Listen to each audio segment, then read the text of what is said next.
When people talk about Hollywood's toughest men, names like Clint Eastwood or Charles Bronson usually come to mind. But if you look a little closer, there's another figure who stood apart. A man who lived through more chaos in real life than most characters ever face on screen. That man was Lee Marvin. To audiences, Marvin was the embodiment of the cold, hard-eyed, tough guy. But behind the camera, his story was anything but simple. He wasn't just an actor. He was a decorated war hero, a Hollywood rebel, and the center of one of the most scandalous court battles the industry had ever seen. He won an Oscar, gave one of the strangest acceptance speeches in Academy history, and fought demons that followed him from the battlefield to the movie set. What makes Marvin's story fascinating isn't just his rise to fame, but the shocking, often hidden truths behind it. From his troubled childhood and brutal wartime injuries to the wild way he stumbled into acting and the controversies that nearly destroyed him, Marvin's life reads more like a script than any of his movies. And today, we're diving into the untold truth about the man Hollywood called its toughest actor. Lee Marvin didn't grow up with the polished image of a future movie star. Born in 1924 in New York, he was the son of a World War I veteran and a fashion designer, a strict father on one side and a creative, refined mother on the other. But young Lee was restless. School wasn't just difficult for him, it was nearly impossible. He struggled with ADHD and dyslexia at a time when those conditions weren't understood, and teachers wrote him off as lazy or disruptive.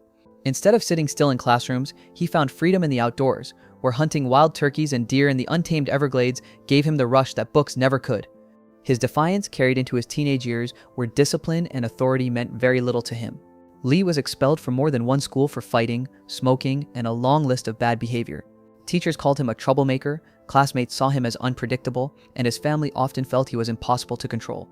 At one point, he even wound up at a Christian socialist boarding school and later a military academy, both attempts by his parents to straighten him out. Neither worked. Marvin was too wild, too headstrong, and too addicted to testing limits.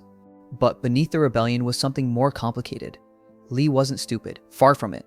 His restlessness masked a sharp, instinctive mind. He had a knack for reading people, for knowing when someone was bluffing, and for using humor to get himself out of trouble. These were skills he didn't yet know would one day become invaluable on stage and screen. Still, at the time, he was simply a teenager spinning out of control, caught between expectation and his own unwillingness to play by the rules. What no one could have predicted was that the same wild streak that got him kicked out of schools would eventually save him in the most dangerous situation of all, the battlefields of World War II. Marvin's refusal to be ordinary, his willingness to push boundaries, and his toughness would soon be tested in ways that made classroom punishments look like child's play. And that's where his story takes a sharp and violent turn. In 1942, with America fully drawn into World War II, 18-year-old Lee Marvin made a choice that would alter his life forever. Despite his father, a Marine veteran himself, warning against it, Lee enlisted in the U.S. Marine Corps. For someone who never thrived in classrooms, the brutal order of boot camp was a shock, but it was also exactly what he needed. The rebellious boy who had mocked authority now had authority hammered into him with every mile run and every shouted command. And though he never completely shed his rowdy side, Marvin quickly proved himself capable of something more: survival under pressure. He was trained as a scout sniper and shipped off to the Pacific, one of the harshest theaters of war. There, in the jungles and beaches of the Pacific Islands, Marvin saw combat at its most violent. He took part in the battles of Eniwetok and Saipan, conflicts remembered for their sheer brutality and staggering losses. These weren't roles on a film set, this was real blood, real mud, and real fear. Marvin's ability to keep his cool under fire turned him into a valuable soldier, but no amount of toughness could shield him from what was coming. On June 18, 1944, during the Battle of Saipan, Marvin's unit was ambushed by machine gun fire. A bullet tore into his sciatic nerve, dropping him instantly, while another sniper's shot ripped through his foot. Most of his comrades never made it out alive, but Marvin somehow did. He was dragged to safety, spending more than a year recovering in hospitals before being medically discharged. By the time he returned home, he carried not just scars, but a Purple Heart, the Presidential Unit Citation, and several campaign medals. The boy who once seemed lost had now lived through an experience that few in Hollywood could ever imagine, and fewer still could survive. Yet Marvin himself later admitted that the war didn't just give him medals, it gave him perspective. In one interview, he bluntly stated, "It was the Marines who taught me how to act." Pretending to be a tough guy on screen was easy compared to what he had endured in the Pacific. The discipline, the danger, the camaraderie, and even the losses carved something permanent into him. It wasn't just acting training, it was a transformation that would define his screen presence for decades to come. When Marvin returned home after the war, his life seemed destined for ordinary work. He picked up jobs where he could, one of them as a plumber's assistant in Woodstock, New York. But fate had other plans. One day, while fixing pipes at a community theater, an actor fell ill just before a rehearsal. Marvin was asked to step in temporarily, and something clicked. The discipline and presence he had developed in the Marines carried over naturally to the stage. What had once been chaos in school was now controlled intensity in front of an audience. That accidental role sparked a passion he hadn't known was there. With the GI Bill covering his tuition, Marvin enrolled at the American Theater Wing in New York, sharpening his craft while rubbing shoulders with aspiring actors and war veterans alike. He wasn't polished, but he was raw, authentic, and unpredictable, qualities that casting directors found magnetic. Slowly, he began picking up stage roles, most notably in Billy Budd and The 19th Hole of Europe. These weren't glamorous productions, but they gave Marvin something he had never had before: direction.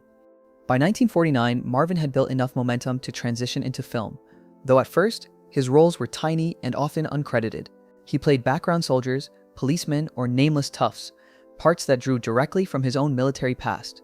To outsiders, it looked like typecasting. To Marvin, it was a foothold. He didn't mind being the extra holding a rifle or the anonymous man in uniform, because every moment on screen taught him how to move, how to speak, and how to command attention without saying a word. This was the beginning of a pattern that would follow him throughout his career. Marvin didn't force success. He stumbled into it, embraced it, and turned even the smallest opportunities into stepping stones. Within just a couple of years, those uncredited roles would lead him to moments that changed everything, and Hollywood was about to take notice. Marvin's film debut came in 1951 with You're in the Navy Now, a war comedy that fittingly also marked the film debuts of Charles Bronson and Jack Warden. Though Marvin's role was minor, his authenticity stood out.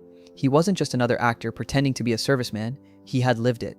The same year, he appeared in Fred Zinnemann's Teresa, where his military expertise once again became invaluable.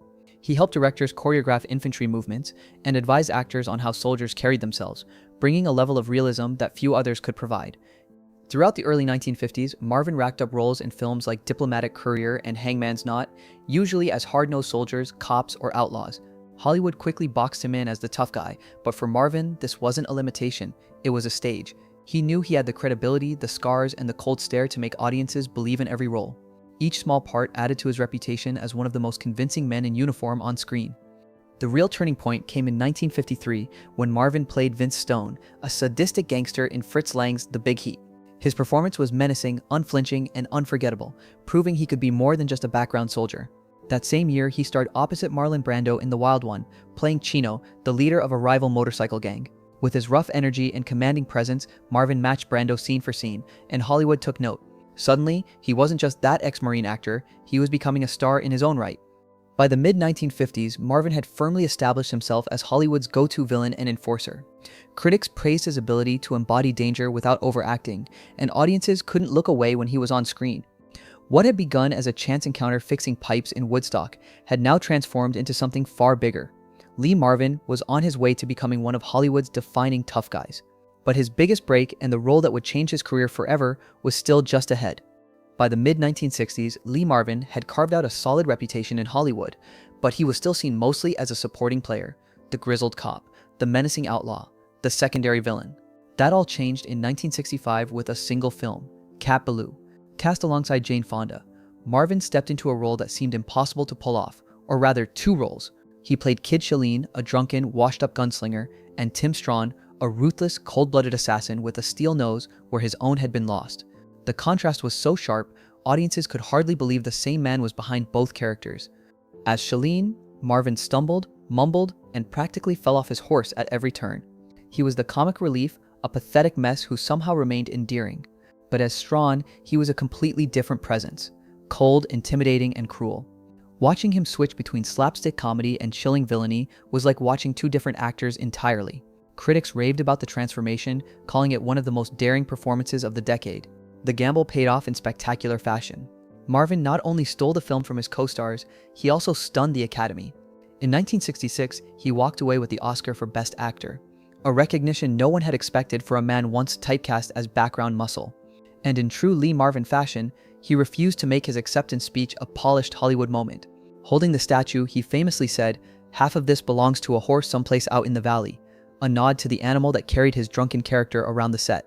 The audience burst into laughter, and in that moment, Marvin showed he could defy Hollywood conventions both on screen and off. That Oscar win was a turning point. Marvin was no longer just Hollywood's tough guy, he was a proven leading man, capable of depth, range, and humor. Suddenly, the doors to bigger roles, bigger paychecks, and bigger risks swung wide open. His career had reached its pinnacle, and the films that followed would only solidify his place among Hollywood legends. After his Oscar triumph, Lee Marvin became one of the most bankable stars in Hollywood. In 1966, he headlined The Professionals, a rugged Western adventure that paired him with Burt Lancaster and Robert Ryan. The film was a critical and commercial hit, showcasing Marvin's ability to command the screen as a tough but principled leader. But it was his very next project that catapulted him into worldwide stardom, The Dirty Dozen. In the 1967 classic, Marvin played Major John Reisman, a cynical army officer tasked with training a group of death row convicts for a suicide mission during World War II. The film was raw, rebellious, and unlike any war picture audiences had seen before. Marvin's performance was at the center of it all. Gruff, unyielding, but with flashes of humanity that kept viewers glued to the screen. The movie became a massive box office success and sealed Marvin's status as Hollywood's ultimate anti-hero. Never one to settle, Marvin used his newfound clout to explore darker, more experimental territory. That same year, he starred in Point Blank, a stylish and violent thriller directed by John Boorman. Marvin didn't just act in the film, he shaped it. Reports suggest he insisted on cutting unnecessary dialogue, emphasizing mood and action over words. The result was a haunting, ahead-of-its-time film that initially divided audiences but later gained recognition as one of the most influential crime thrillers of the 1960s.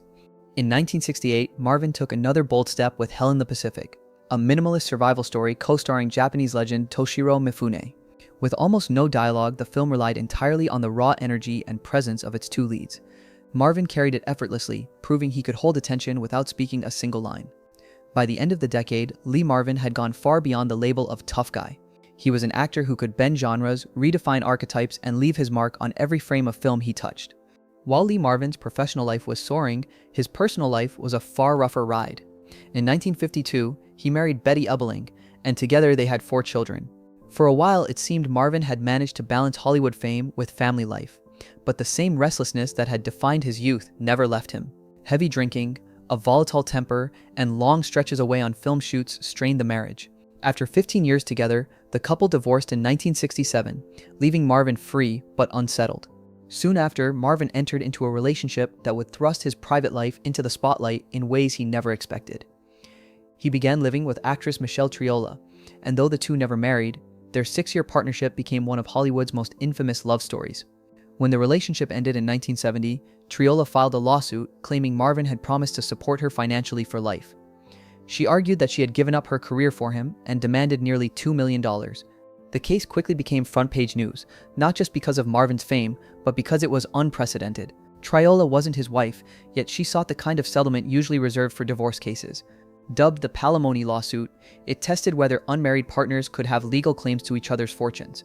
Triola even made explosive allegations, including that Marvin had paid for her abortions and that their relationship had left her unable to bear children. Although the court initially awarded her a smaller settlement for rehabilitation, the ruling was later overturned when it was revealed that no binding contract existed between them. Still, the scandal left a permanent mark on Marvin's reputation. While he did eventually find stability with his second wife, Pamela Fee, whom he married in 1970, and remained with until his death, the palimony case ensured that Marvin's name would forever be tied not only to his Hollywood roles, but also to one of the most notorious legal battles in entertainment history. By the 1970s, Marvin was still a powerful presence on screen, but the Hollywood landscape was shifting. Younger stars were stepping into the roles of anti-heroes and rebels that Marvin had once owned. While he remained in demand, his projects were more uneven. Films like Emperor of the North and Prime Cut kept him visible, but they didn't achieve the cultural impact of his earlier hits. By the time he starred in The Big Red One, critics praised his gritty performance, but box office returns suggested that Marvin's era of dominance was fading. At the same time, his personal demons were catching up with him. Marvin's drinking, which had been a constant since his wartime service, became harder to hide. He often showed up to sets hungover, and in some cases, too drunk to perform. One infamous story from the filming of The Dirty Dozen captured the problem perfectly. Marvin was missing just before a critical scene, only to be found at a local pub.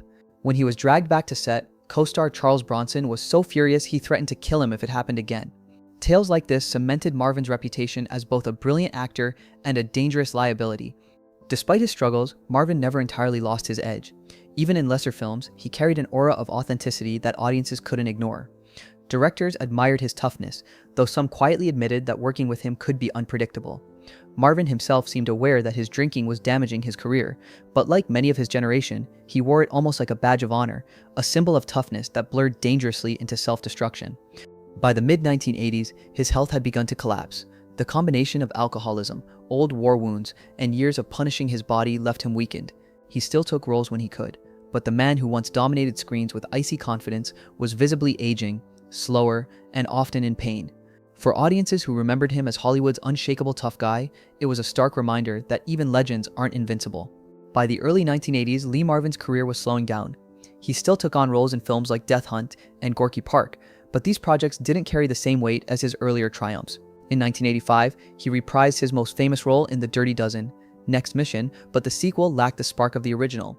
For many fans, it felt like Marvin was revisiting the past rather than breaking new ground. His star power, once unstoppable, was dimming. What the public couldn't always see was just how much his health was deteriorating. Years of heavy drinking, compounded by the physical toll of his war injuries, left him weakened. In 1986, Marvin was hospitalized with a serious condition caused by a fungal infection, and though he pulled through, he never fully recovered. Friends and colleagues noted how frail he had become, a shadow of the tough, commanding figure audiences remembered. On August 29, 1987, at the age of 63, Lee Marvin died of a heart attack, following complications from an intestinal rupture. The news shocked Hollywood, though those close to him had seen the decline coming. The man who had once cheated death on the battlefields of Saipan and later conquered Hollywood against all odds was gone. His passing marked the end of an era for the gritty, no-nonsense archetype he had embodied so well. Marvin's funeral revealed what mattered most to him. Though he had won an Oscar and starred in some of Hollywood's most iconic films, his headstone at Arlington National Cemetery carried no mention of his acting career. Instead, it honored his service as a Marine in World War II. To Marvin, the medals he earned in combat meant more than the fame he found on screen. And perhaps that was the truest measure of the man, not the Hollywood tough guy, but the Marine who never stopped carrying the scars of war. Lee Marvin's story is one of contradictions. He was a man who lived through the horrors of World War II, yet became one of Hollywood's most bankable stars. He won an Academy Award for a comedic performance but remained best known as the icy-eyed tough guy who never backed down. He was admired for his authenticity on screen, yet privately battled alcohol, scandal, and failing health. His life was never neat or polished, but that was exactly what made him unforgettable. Even in death, Marvin defied Hollywood tradition. Buried at Arlington National Cemetery, he chose to be remembered not as an actor, but as a Marine. His headstone makes no mention of Oscars or films, only his rank and his service. It was a powerful statement. In a world obsessed with fame, Marvin valued his sacrifices in uniform above all else. For fans, it also explains why his performances always felt so real, because they came from a man who had seen the worst life could throw at him. More than 3 decades after his passing, Lee Marvin's legacy endures. His roles in The Dirty Dozen, Point Blank, and Cat Ballou continue to inspire actors and filmmakers who admire his raw, uncompromising presence. But beyond the screen, his life is a reminder that fame is fleeting. Toughness comes at a cost, and sometimes the greatest roles are the ones that don't make it into the credits. Marvin himself once summed it up. They put your name on a star, and then you find a pile of dog manure on it. That tells the whole story, baby.